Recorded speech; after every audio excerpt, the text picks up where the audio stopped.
R C ബിക്ക് ഇനി play ഓഫിൽ കയറാനുള്ള സെനാരിയോ എന്താണ്? ഫസ്റ്റ് ബാറ്റിംഗ് ആണെങ്കിൽ അവർ കുറഞ്ഞത് 18 റൺസിനെങ്കിലും ജയിക്കണം. സെക്കൻഡ് ബാറ്റിംഗ് ആണെങ്കിൽ 18 ഓവറിനകത്ത് ജയിക്കണം. മാച്ച് നടക്കുന്നത് 18ന്, ജയിക്കാൻ വേണ്ടത് 18 റൺസ് അല്ലെങ്കിൽ 18 ഓവറിനകത്ത്. ആകെ മൊത്തം ഒരു 18 മയം. ഞാനെന്താ ഉദ്ദേശിച്ചതെന്ന് നിങ്ങൾക്ക് മനസ്സിലായി കാണുമല്ലോ അല്ലേ?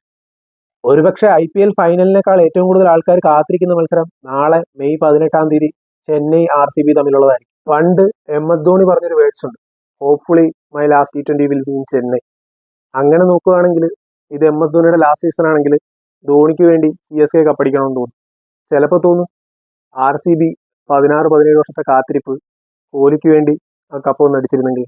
ഫാൻസുകാരെല്ലാം അവരവരുടെ ടീമിനെ സപ്പോർട്ട് ചെയ്യുമ്പോൾ എന്നെ പോലെ ധോണിയെയും കോഹ്ലിയെയും ഒരുപോലെ സ്നേഹിക്കുന്ന ആൾക്കാരുടെ കാര്യമാണ് കഷ്ടം. നാളെ ഏത് ടീമിനെ സപ്പോർട്ട് ചെയ്യും? ഫാൻ ഫൈറ്റ് ഒക്കെ മാറ്റി നിർത്തി ഇവരിലൊരാൾ ജയിക്കട്ടെ എന്ന് വിചാരിച്ചു കഴിഞ്ഞാൽ അവിടെയും RCBക്ക് മഴ വില്ലനാവുമെന്ന് ഡൗട്ടാണ്. നിങ്ങളൊരു diehard Virat Kohli RCB fan ആണെങ്കിൽ വീഡിയോ തീർച്ചയായിട്ടും ലൈക്ക് ചെയ്യുക, ഷെയർ ചെയ്യുക. അതുപോലെ നിങ്ങളൊരു ഡൈഹാർഡ് ധോണി ഫാൻ ആണെങ്കിൽ കൂടുതൽ വീഡിയോസിന് ചാനൽ സബ്സ്ക്രൈബ് ചെയ്യാൻ മറക്കല്ലേ.